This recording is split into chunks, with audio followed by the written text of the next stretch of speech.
नमस्कार, मैं प्रज्ञा सयाम कक्षा 12वीं विज्ञान संकाय की छात्र हूँ। मैं अपनी विषय शिक्षिका श्रीमती वीणा मिश्रा मैम के मार्गदर्शन में आज वाचन कौशल परीक्षा के अंतर्गत आरोह पाठ्यपुस्तक से पतंग कविता का सार लेकर प्रस्तुत हूँ, जिसके लेखक हैं आलोक धनवा। आलोक धनवा जी का जन्म सन 1948 में मुंगेर, बिहार में हुआ था। इनकी पहली कविता जनता का आदमी सन 1972 में प्रकाशित हुई थी। इनकी प्रसिद्ध कविताएं हैं भागी हुई लड़कियां, ब्रूनो की बेटियां इत्यादि। प्रस्तुत कविता कवि आलोक धनवा जी के काव्य संग्रह दुनिया रोज़ बनती है से ली गई है। यह एक बहुत ही लंबी कविता है, लेकिन पाठ्यपुस्तक में इस कविता के तीसरे भाग को ही शामिल किया गया है। प्रस्तुत कविता पतंग के बहाने कवि आलोक धनवा जी ने बाल सुरक्षा एवं उनकी उमंगों का बड़ा ही सुंदर चित्रण प्रस्तुत किया है। कवि ने बिंबों का प्रयोग करते हुए बालकों के क्रियाकलापों एवं प्रकृति में होने वाले परिवर्तनों का बहुत ही व्यापक वर्णन किया है। चलिए अब देखते हैं पतंग कविता की व्याख्या। पहले काव्यांश में कवि बताते हैं कि अंधेरी रात बीत गई है, अब उजाला हो गया है, शरद ऋतु आ गई है। शरद ऋतु का जो सवेरा होता है वह बिल्कुल खरगोश की लाल आँखों के जैसा प्रतीत होता है। सारे मौसम को पार करके शरद ऋतु फिर से वापस आ गई है। यह शरद किसी बच्चे की तरह है जो अपनी किरणों को तेज़ी से फैलाते हुए चल रहा है और चमक चमक कर सबको अपने पास बुला रहा है।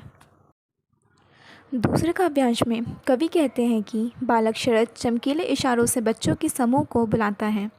बाहर शरद ऋतु ने आकाश को मुलायम तथा सुहावना बना दिया है और ऐसे मौसम में पतंग और ऊंची उड़ सकती है।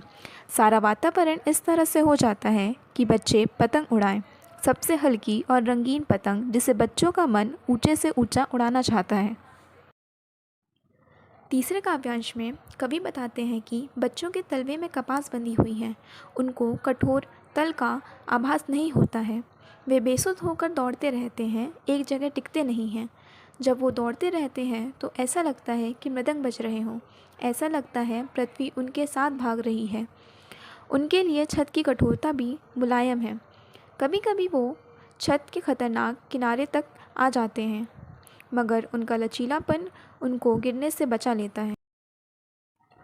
चौथे काव्यांश में कवि बताते हैं कि उस वक्त उनको उनके भीतर की तत्परता तथा उनका उत्साह में जो लय होता है वह उन्हें गिरने से बचाता है। एक धागे के सहारे जो पतंग उड़ रही है, एक धागे के सहारे बच्चों को गिरने से रोक लेती है। बच्चे अपनी कल्पनाओं के सहारे पतंग के साथ उड़ रहे हैं। पांचवें काव्यांश में कवि बताते हैं कि पतंग उड़ाते हुए जब ये बच्चे छतों के खतरनाक किनारे पर गिरने से बच जाते हैं तो उनकी निर्भीकता और आत्मविश्वास और अधिक बढ़ जाता है और वे दोगुने साहस के साथ फिर से छत पर आते हैं और पतंग उड़ाते हैं। ऐसा लगता है ये दौड़ते भागते बच्चे दौड़ नहीं रहे बल्कि पृथ्वी ही भाग रही है।